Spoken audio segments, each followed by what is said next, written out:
Assalamualaikum warahmatullahi wabarakatuh. Alhamdulillah wassalatu wassalamu ala Rasulillah Muhammad wa mawalah amma ba'du. Ma'asyiral muslimin, a'azzani Allahu wa iyyakum.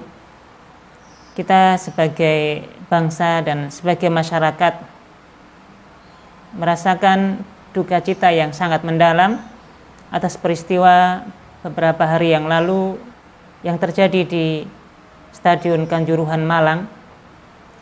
Tentu berita duka ini menyebabkan kita semuanya berbelasungkawa yang sedalam-dalamnya, dan kami juga mengucapkan semoga Allah Subhanahu wa taala memberikan kesabaran kepada keluarga yang mengalami musibah ini. Demikian pula bagi para korban yang meninggal dunia, mudah-mudahan Allah Subhanahu wa taala terima segala amal ibadahnya, dan mudah-mudahan juga diampuni segala dosa-dosanya bagi mereka yang beragama Islam. Demikian pula bagi korban yang masih dirawat di rumah sakit dalam kondisi terluka karena insiden tersebut, mudah-mudahan Allah Subhanahu wa taala berikan kesembuhan dengan kesembuhan yang sempurna sehingga bisa kembali beraktivitas bagaimana biasanya.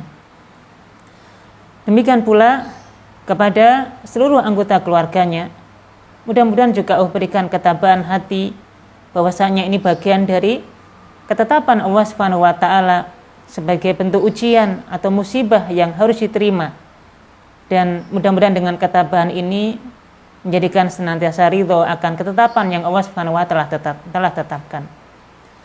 Ma'asyiral muslimin, peristiwa wafatnya seseorang dalam satu peristiwa, kalaulah jumlahnya mungkin satu atau dua, hakikatnya ini mungkin sering kita dengar.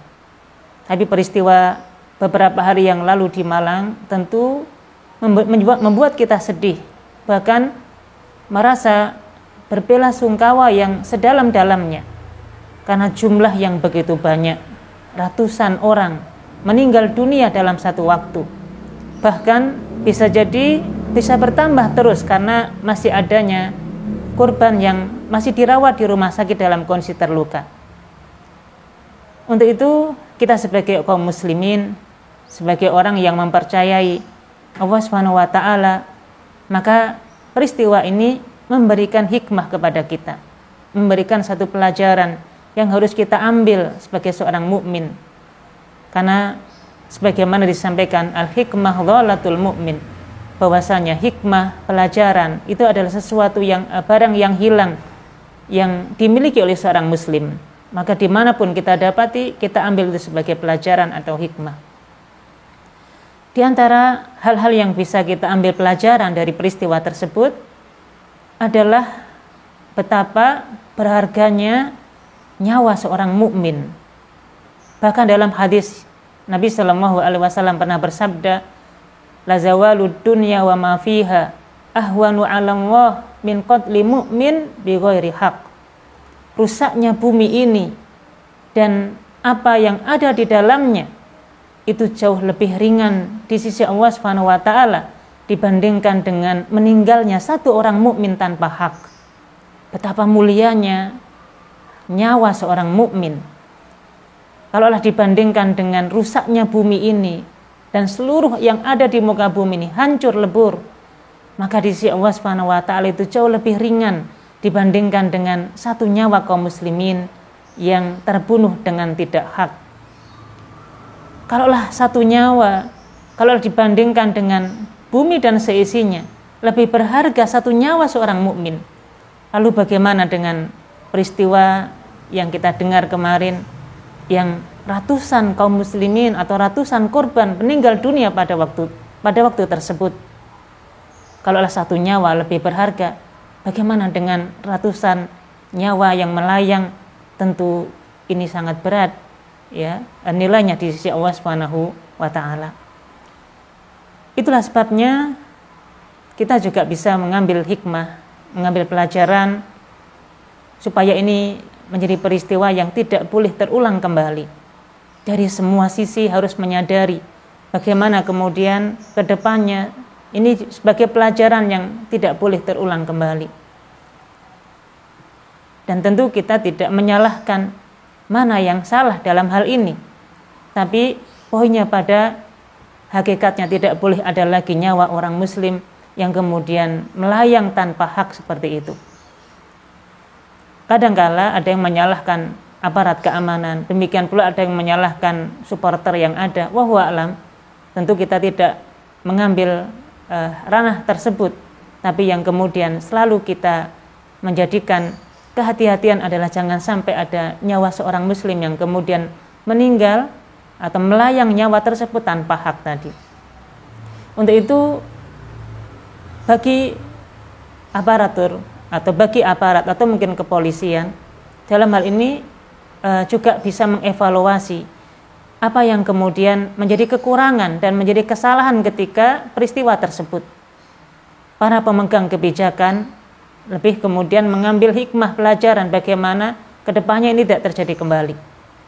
Demikian pula bagi para supporter, bagi para pecinta bola, bagi para pecinta atau pendukung sepak bola ini. Hakikatnya tidak ada sesuatu yang senantiasa dalam kondisi ideal yang selalu kita harapkan. Yang namanya pertandingan, ada kalanya menang, ada kalanya kalah, kadang di atas, kadang di bawah, itu sesuatu yang sangat biasa. Dan menang kalah seperti ini tentu juga pernah dialami oleh Nabi Shallallahu Alaihi Wasallam. Dahulu Nabi Shallallahu Alaihi Wasallam pernah memiliki unta yang sangat lincah, yang sangat kencang larinya. Yang unta tersebut biasa dikenal dengan Atba.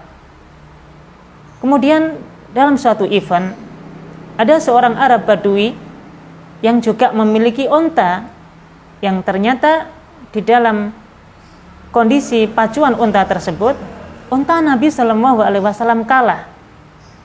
Karena kok kalah, kemudian para sahabat merasa emosi pada waktu itu. Bagaimana mungkin unta Nabi Shallallahu Alaihi Wasallam ini bisa dikalahkan oleh unta orang Arab Badui ini? Maka para sahabat ini tidak terima, merasa emosi karena kekalahan yang dialami oleh unta Nabi Shallallahu Alaihi Wasallam, merasa ingin terus menang pada waktu itu. Apa yang Nabi Shallallahu Alaihi Wasallam sampaikan dan dinasihatkan kepada para sahabat oleh Nabi? Nabi Shallallahu Alaihi Wasallam bersabda, "Hakun alam wahi alla yarfa'a syai'an illa ayyadahu." Sudah menjadi haknya Allah Subhanahu wa taala, sudah menjadi sunatullah dari Allah Subhanahu wa taala, ketika Allah Subhanahu wa taala meninggikan sesuatu, pada dasarnya suatu saat nanti Allah juga akan meletakkannya. Sudah menjadi sunatullah yang Allah tetapkan di muka bumi ini. Kadang-kadang kita berada di atas, menang dalam segala pertandingan, maka Nabi Shallallahu Alaihi Wasallam mencegah para sahabat. Kemudian Nabi Shallallahu Alaihi Wasallam mengingatkan, sudah menjadi haknya Allah Subhanahu wa taala, seseorang ketika diangkat suatu saat juga akan merasakan kondisi di bawah. Maka sesuatu yang biasa dalam satu pertandingan, sekiranya kadang dalam kondisi menang, kadang kondisi dalam kondisi yang kalah. Bahkan pemain profesional sekalipun, pemain tingkat dunia sekalipun, ya, atau klub-klub yang skalanya dunia atau internasional sekalipun, pernah mengalami kekalahan, sebagaimana juga mengalami kemenangan dalam pertandingan-pertandingannya. Maka menang dan kalah dalam satu pertandingan ini sesuatu yang biasa.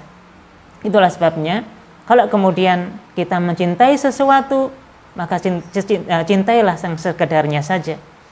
Karena bisa jadi yang kita cintai suatu saat akan menjadi sesuatu yang kita benci. Sebagaimana ketika kita membenci sesuatu, maka bencilah yang sekedarnya saja. Karena suatu saat sesuatu yang kita benci ini, suatu saat kita akan menjadi sesuatu yang akan kita cintai. Bisa jadi hari ini kita mendukung klub si A, sekedarnya saja kita mendukung, mencintainya. Karena suatu hari, suatu saat nanti kita berbalik, kadang-kadang kita juga tidak menyukainya lagi. Hari ini bisa jadi kita punya musuh dalam satu pertandingan, benci dengan sesuatu lawan kita. Sekedarnya saja kita membencinya, karena hakikatnya suatu saat wallahu a'lam bisa jadi itu akan menjadi sesuatu yang akan kita cintai. Ma'asyiral muslimin, di antara hikmah yang kedua yang kita bisa ambil dari peristiwa yang terjadi di pertandingan sepak bola kemarin pada dasarnya ada pelajaran besar, yaitu kematian. Sebagaimana yang Nabi Shallallahu Alaihi Wasallam sampaikan, aksiru dzikra hadhimil ladzat, perbanyaklah kalian mengingat sang penghancur kenikmatan. Apa itu sang penghancur kenikmatan? Yaitu kematian. Kematian tidak menunggu akan kesiapan kita menghadapinya. Kapanpun, dimanapun, di usia berapapun, ketika sudah datang ajal kita, tidak bisa kita tawar-tawar lagi. La yastakhiruna sa'atan wa la yastaqdimun. Tidak bisa kita majukan dan juga tidak bisa kita mundurkan. Siapa yang menyangka orang dengan gembira, tujuannya hanya ingin menonton sepak bola, mendukung kesebelasannya yang bertanding pada waktu itu, tidak ada yang menyangka bahwasanya maut akan datang menghampirinya. Tapi itulah yang menjadi ketetapan akan misterinya maut dan ajal ini. Dimanapun, kapanpun, dan pada saat apapun ketika ajal datang, maka tentu tidak akan bisa kita hindari lagi. Ma'asyiral muslimin, kematian selalu menghantui setiap manusia, selalu mengiringi kapan datangnya kepada setiap manusia. Untuk itulah bagi seorang mukmin dimanapun ketika berangkat menuju tempat yang akan ditujunya, maka senantiasa mawas diri, mengingat Allah Subhanahu wa Ta'ala, karena hakikatnya bisa jadi keluarnya seseorang dari tempatnya bisa jadi adalah itu pertanda akan dijemputnya ajal ketika sampai pada tujuannya. Kemudian ma'asyiral muslimin, hakikatnya kalau kita cermati dari permainan bola itu sendiri, tentu bola ini sebagai sarana, bukan sebagai tujuan. Secara hukumnya tentang permainan sepak bola ini tidak mutlak diharamkan, sebagaimana juga tidak mutlak kemudian dibolehkan. Tapi permainan bola ini tentu kembali kepada kondisi yang dilakukan oleh masing-masing orang.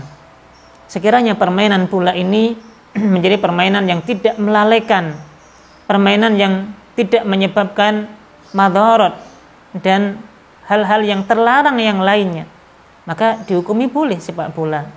Bermain bola boleh ketika permainan ini tidak sampai melalaikan kita akan kewajiban sholat kita.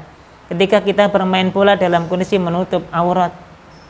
Ketika bermain bola niatnya dalam rangka berolahraga untuk menyehatkan fisik, yang dengan fisik ini kita gunakan untuk beribadah kepada Allah Subhanahu wa Ta'ala, maka kita boleh melakukan hal tersebut. Tentu sebaliknya, jika ada madharat yang didapati dalam permainan bola ini, melalaikan waktu, melalaikan kewajiban kepada Allah Subhanahu wa Ta'ala sampai ditinggalkannya kewajiban sholat misalnya.